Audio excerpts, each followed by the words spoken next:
Well, hello and welcome back. We're going to look today at how and why you will heal the separation. Will. In fact, it's already healed. Because why? It never took place in the first place. So here in time, in what we conceive of as linear time, right here in the dream, because this is a dream,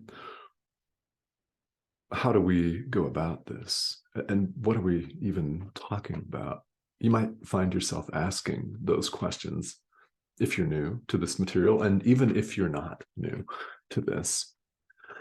What we're looking at here is a thought system. A Course in Miracles is a thought system in which Jesus presents these ideas in what we call a holographic form.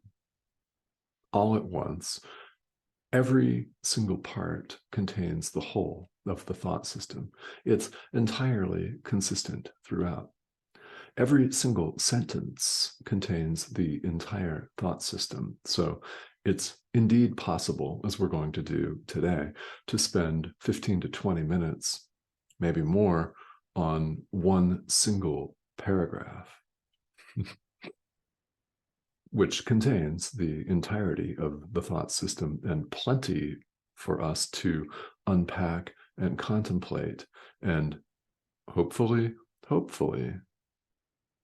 this is the important part, to practice.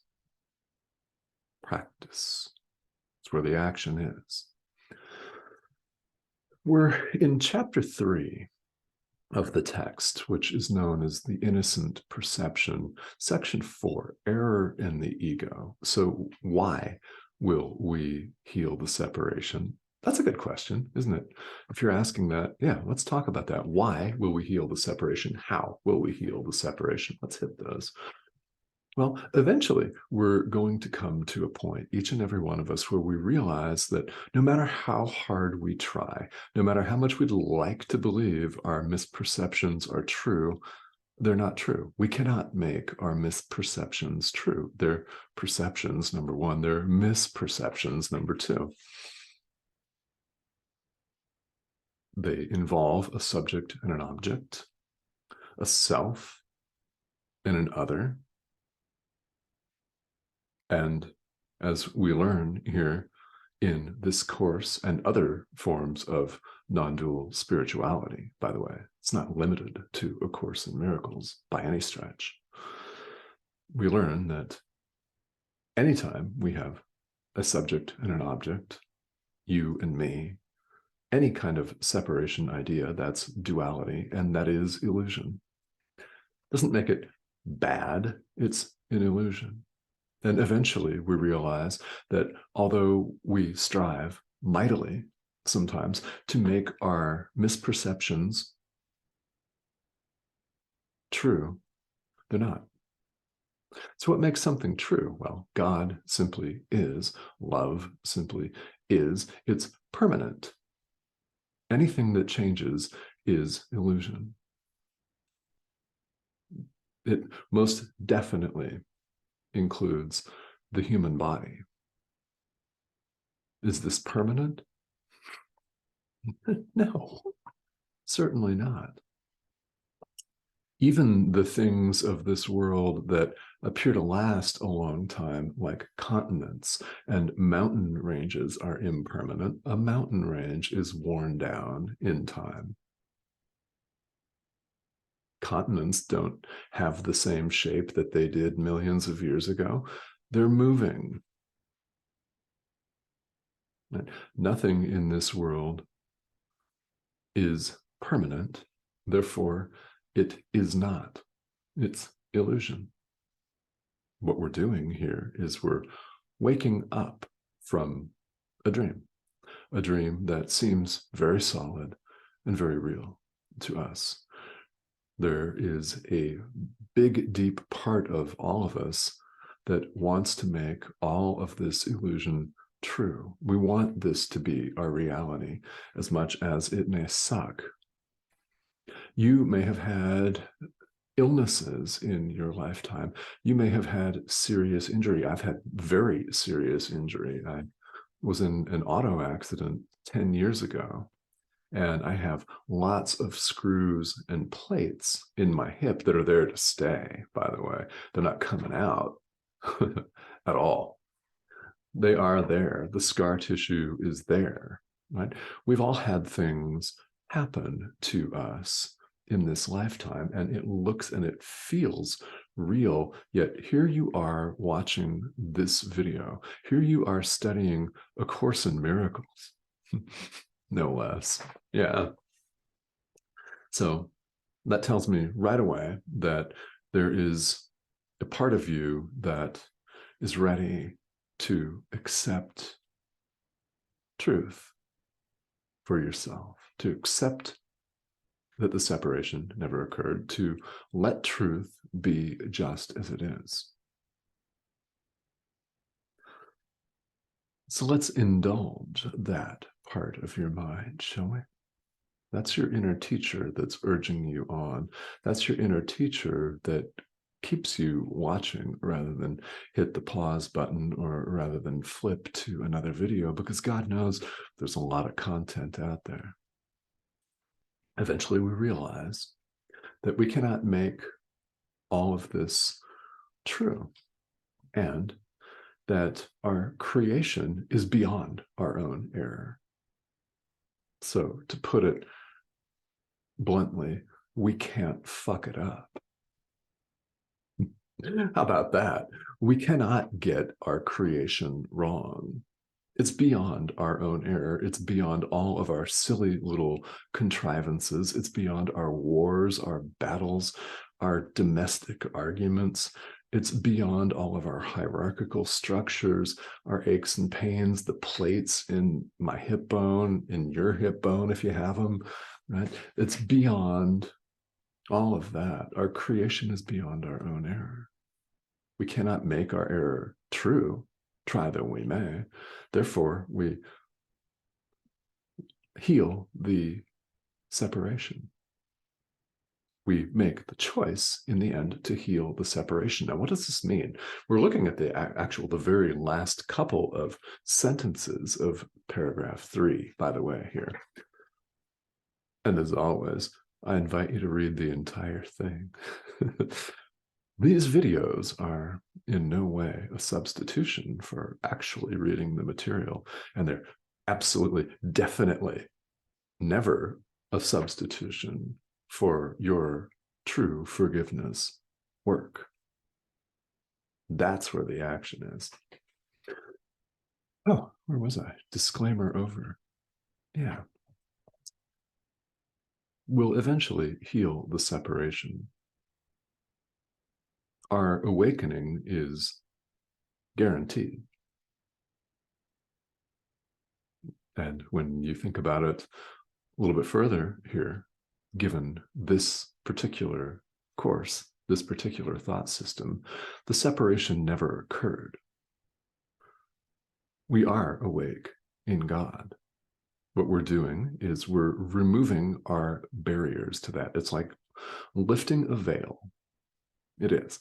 And in many world spiritual traditions, we have the visual of peeling off layers of an onion, which is accurate as well. That's what we're doing. Every forgiveness, act of true forgiveness, every single act of true forgiveness is like peeling a layer off. It's removing part of the veil. It's lifting a fog bank. And if you want to look at it this way, it's deleting a file. If you want to visualize it and think of it as a computer system with lots of files of anger and bitterness and violence and resentment, when you forgive what appears on your screen, many of these files are deleted. That's what the Holy Spirit does, is punch the delete button. But what we must do is forgive what's in front of us, what we're experiencing here as we appear to run around as human beings.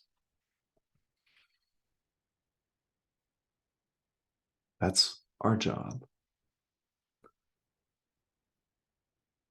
So eventually we all will. Now, we have a choice. If you're having a conversation with yourself, thinking, yeah, I don't really buy this, great. Yeah, that's fine. Yeah. The cool thing about this free will, as we call it, this choice that we have in the present moment, is we don't have to adopt any of this hook, line, and sinker. You don't have to take A Course in Miracles to be a presentation of the means by which you awaken really quickly, possibly saving yourself thousands of lifetimes. You don't have to believe that. You don't even have to believe that that's possible at all. We have this choice in the present moment. That means you can reject these ideas categorically. And there's nothing that I or anyone else can do about that. That's your choice. This is your path. It's your walk. So in this sense, spirituality is highly personal, isn't it? It's your relationship. When I talk about getting in touch with your inner teacher, it's your relationship with your inner teacher. What your inner teacher suggests that you do and guides and inspires you to do is going to be different on the surface from what I do. Not everybody's going to start a YouTube channel and broadcast to a global audience about A Course in Miracles. That's my particular directive. Yours could look completely different, but I'll tell you what is the same. It's the content, the essence of it. The core is exactly the same. It simply looks differently on the surface. So you don't have to teach A Course in Miracles in order to benefit from it. You do, however, have to begin the work of forgiveness, true forgiveness, and continue the work of true forgiveness. And yes, of course, complete the work of true forgiveness.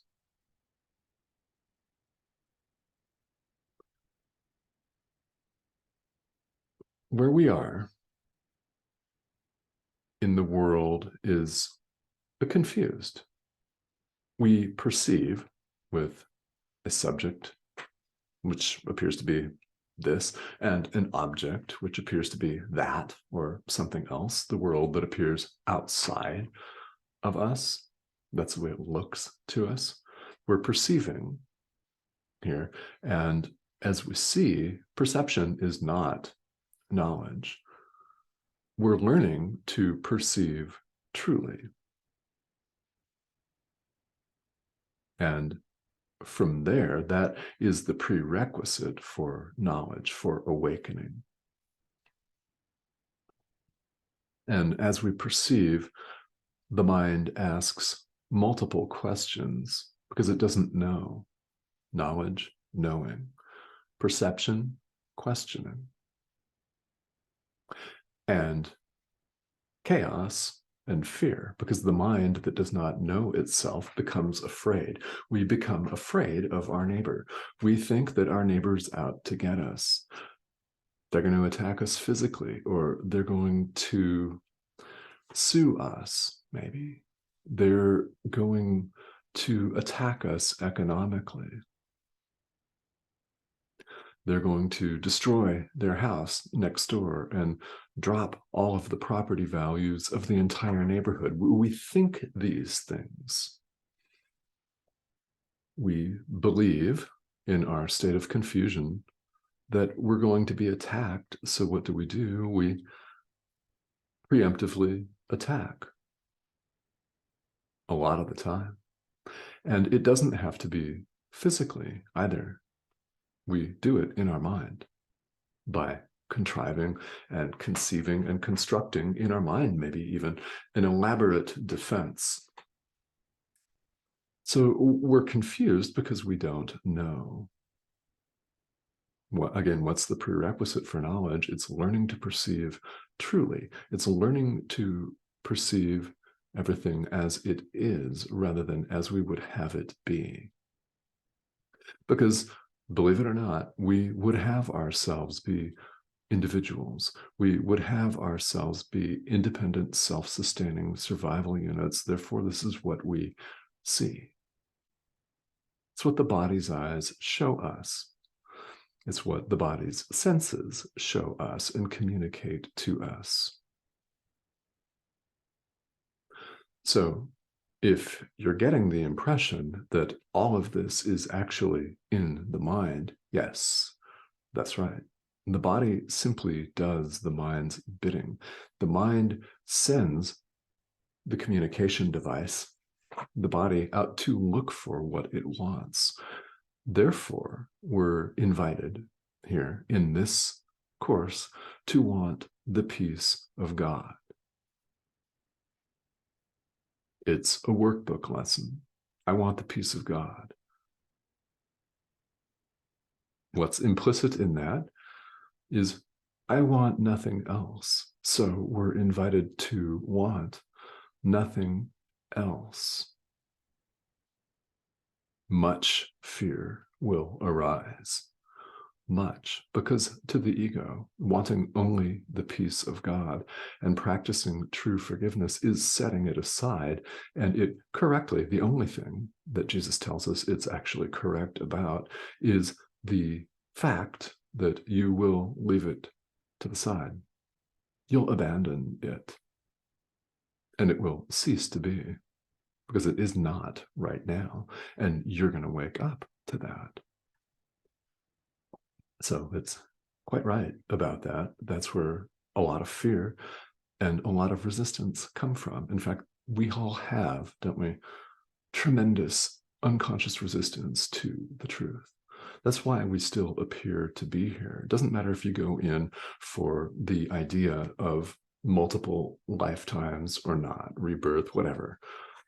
Right? It doesn't matter if you believe that that's even possible. Think of this lifetime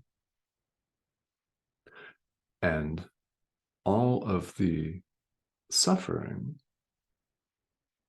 that you've endured and all of the many forms, the various forms, not just physically, but emotionally, psychologically, mentally, in every way. The course is quite simple.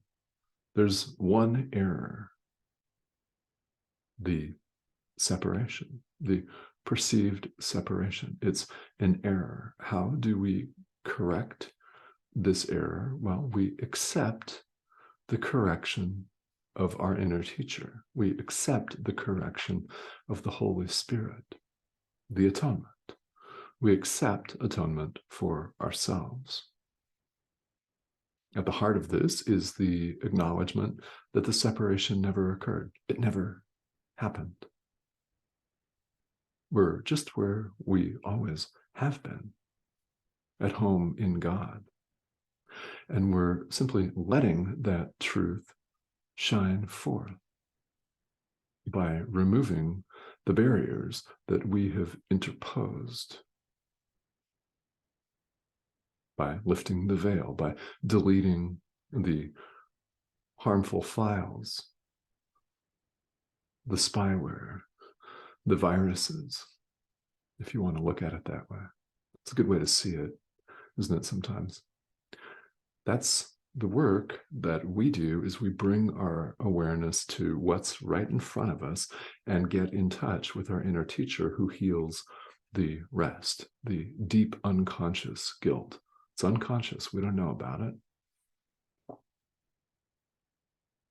And we learn along the way. This is common to all spirituality, all of it. We learn to relax and trust in the strength of our inner teacher, in our guide, in our guides. It's about relaxing and trusting. And ultimately, we all will heal the separation. We've already done it. This is a review, all of it. The Course tells us in many places that what we appear to see here is, in fact, the past. This was a simple blip, healed instantly. In fact, it never occurred in the first place. So, as a practical matter, Many people ask me, and it's a really good question, how do I wrap my head around this? Well, you don't necessarily. I know. It is valuable. It is. I'm not going to lie. It's highly valuable to understand these ideas intellectually, but that should not be seen as a barrier to starting to study this material, to practicing true forgiveness. There are many situations in life where we're invited to just start something and learn it as we go. You don't have to know everything before you set out. And you can't know all ends except for you will heal the separation. How? Well, let the Holy Spirit show you how. We don't have to have everything all together before we embark. So I invite you to embark on the path. And if you've been on it for a long time, I invite you to take the next step, to continue to forgive what's coming up right in front of your face. Anything that gives you discomfort is material for forgiveness. All right. So thank you, as always, for joining me here. The subscription button's right down here. That's the red arrow. And I would love to have you. Thank you to all of you who have recently joined me here. I appreciate comments and questions. And here in all of the descriptions and in my bio here on YouTube is a link to my Patreon page, which I invite you to check out. Beginning Saturday, February 11th, I'm going to be starting a live stream over there that's designed to complement these videos. These videos will continue because consistency and frequency are critically important in anything in life, especially in studying A Course in Miracles. Oh yeah. So these videos will continue, but over there, I'll begin a live stream, which I intend to be weekly and up to an hour with some opportunity for live Q&A. That's going to enable us to go a little bit deeper with some of the metaphysical principles of this course, and also to talk about our experience in greater detail, because there's only so much you can fit into a short segment. So I invite you to join me over there. Thank you all, as always, for tuning in and for your practice. I appreciate that. And I will see you soon.